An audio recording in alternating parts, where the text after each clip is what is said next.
तो स्वागत है आप सभी का आपके YouTube चैनल एसएससी यूनिवर्स में। और आज की वीडियो में हम बात करेंगे संविधान के भाग 6 के बारे में, जिसमें हमें बताया गया है राज्यों के बारे में।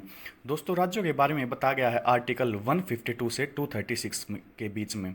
यानी कि अगर आपसे क्वेश्चन पूछा जाए कि भारत के संविधान में राज्य के बारे में किस भाग में बताया गया है, तो दोस्तों आपका आंसर होगा भाग 6 में। और आर्टिकल 152 से 236 बताते हैं कि हमारे राज्य के बारे में क्या क्या विधान है या क्या क्या नियम और रूल रेगुलेशन बनाए गए हैं।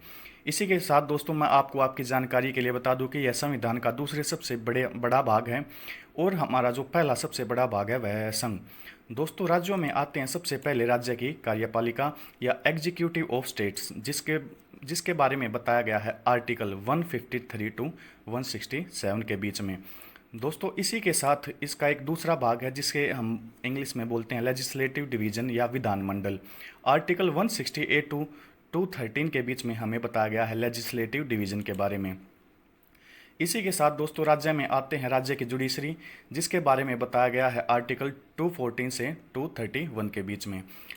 इसी के साथ दोस्तों आगे बढ़ते हैं और बात करते हैं एग्जीक्यूटिव ऑफ स्टेट या राज्य की कार्यपालिका के बारे में।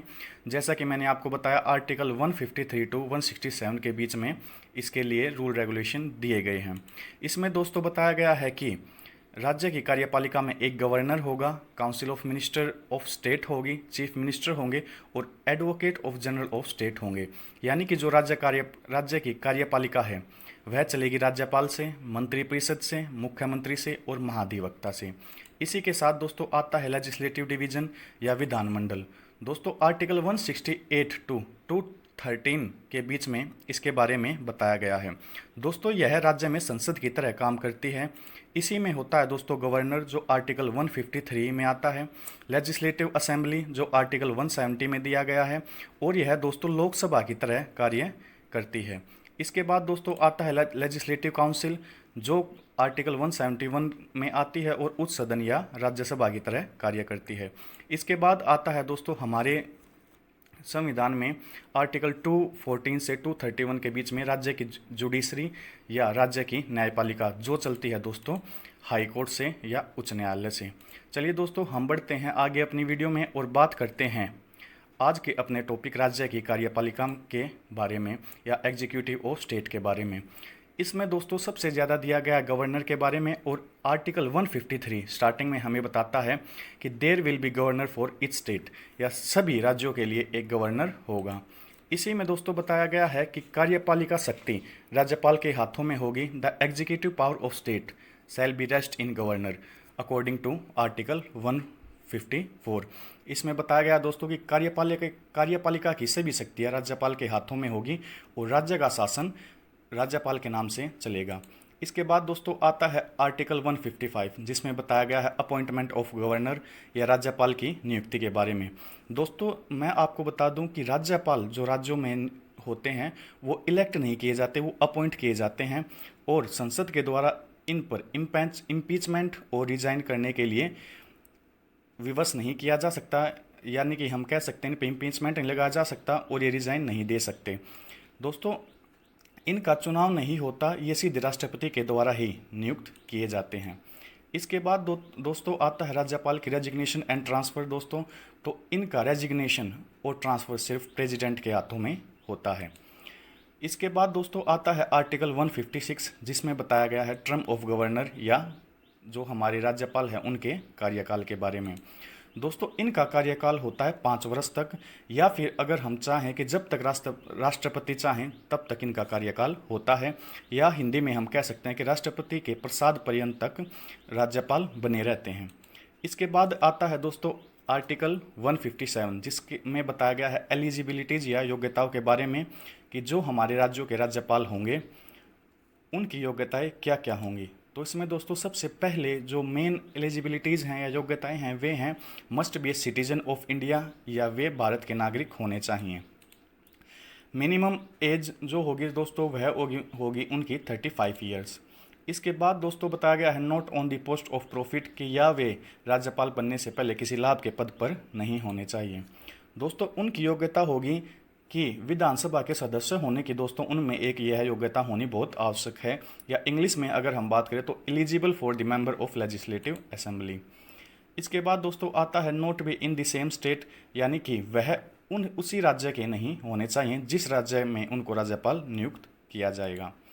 इसके बाद दोस्तों आता है आर्टिकल 158, जिसमें बताया गया है कि राज्यपाल के जो कार्यालय की शर्तें होंगी या उनके जो ऑफिस की शर्तें होंगी वह क्या क्या होंगी।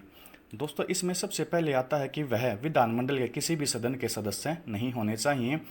He can never be the member of either of the house of legislative division. इसके बाद दोस्तों आता है not hold any post of profit, या किसी भी लाभ के पद पर वे नहीं होने चाहिए। यह मैं आपको पहले भी बता चुका हूँ। Salaries allowance and government residence की उनको वेतन भत्ते और रहने के लिए सरकारी जो आवास होगा या रेजिडेंस होगा वो मुहैया कराया जाएगा।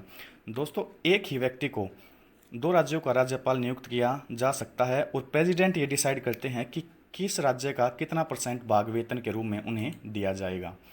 इसके बाद दोस्तों आता है आर्टिकल 159, जिसमें बताया गया है ओथ टू गवर्नर या राज्यपाल के शपथ ग्रहण के बारे में। दोस्तों उच्च न्यायालय के न्यायाधीश इनको शपथ दिलाते हैं और अगर किन्हीं कारणों से वे अवेलेबल नहीं हो पाते तो उनकी अब्सेंस में अगला उच्च न्यायालय का वरिष्ठतम न्यायाधीश राज्यपाल को शपथ दिलवाता है। इसके बाद दोस्तों आता है आर्टिकल 161, जिसमें बताया गया है पार्डन पावर ऑफ गवर्नर के बारे में कि जो गवर्नर की क्षमा करने की शक्ति हैं वो क्या क्या होंगी। तो दोस्तों यह बात मैं आपको पहले ही संघ में बता चुका हूँ, यूनियन में बता चुका हूँ कि जितनी भी पार्डन पावर्स हैं या मृत्युदंड को माफ़ करने की या किसी भी दंड को माफ़ करने की शक्ति केवल राष्ट्रपति के पास होती हैं। और दोस्तों यहाँ पर सबसे बड़ी शक्ति इनके पास यह होती है कि राज्य का शासन जो चलता है वो राज्यपाल के नाम पर चलता है।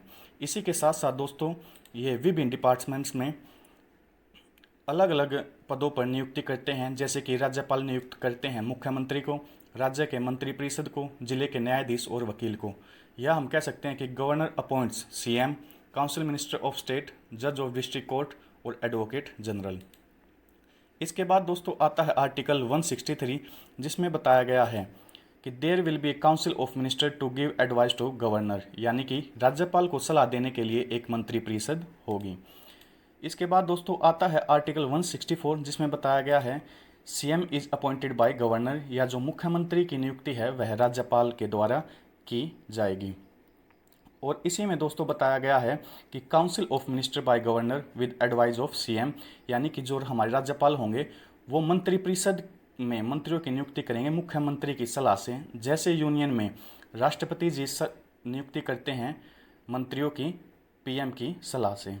इसके बाद दोस्तों आता है आर्टिकल 165, जिसमें बताया गया है एडवोकेट जनरल ऑफ स्टेट या राज्य के महाधिवक्ता के बारे में। दोस्तों इनकी पोस्ट होती है जो इक्वल होती है सीजीआई के, और लेकिन इनकी जो शक्तियाँ होती हैं वे उन सीजीआई से ज़्यादा होती हैं, या हम कह सकते हैं कि राज्य का जो महाधिवक्ता होता है या एडवोकेट जनरल ऑफ स्टेट होता है उनकी शक्तियाँ सीजीआई से ज़्यादा हो सकती हैं, क्योंकि ये विधान परिषद में बैठ सकते हैं, बहस कर सकते हैं, लेकिन दोस्तों वोट देने का अधिकार इनको नहीं होता। इसके बाद दोस्तों इनकी जो योग्यता है या एलिजिबिलिटीज़ हैं दोस्तों वे हाई कोर्ट के जज के इक्वल होती हैं। इसी के साथ साथ दोस्तों इनकी एज 62 ईयर से कम होनी चाहिए और 10 वर्ष का इनको एक्सपीरियंस होना चाहिए उच्च न्यायालय में वकालत करने का। आज की वीडियो में दोस्तों इतना ही। अगर आपको हमारी वीडियो अच्छी लगे तो प्लीज़ इसे लाइक कीजिए, अपने फ्रेंड्स के साथ इसे शेयर करें और हमारे चैनल को सब्सक्राइब करना ना भूलें। अगर दोस्तों आपको हमारी दी हुई किसी भी इन्फॉर्मेशन में डाउट है तो प्लीज़ कमेंट करना ना भूलें। Thank you.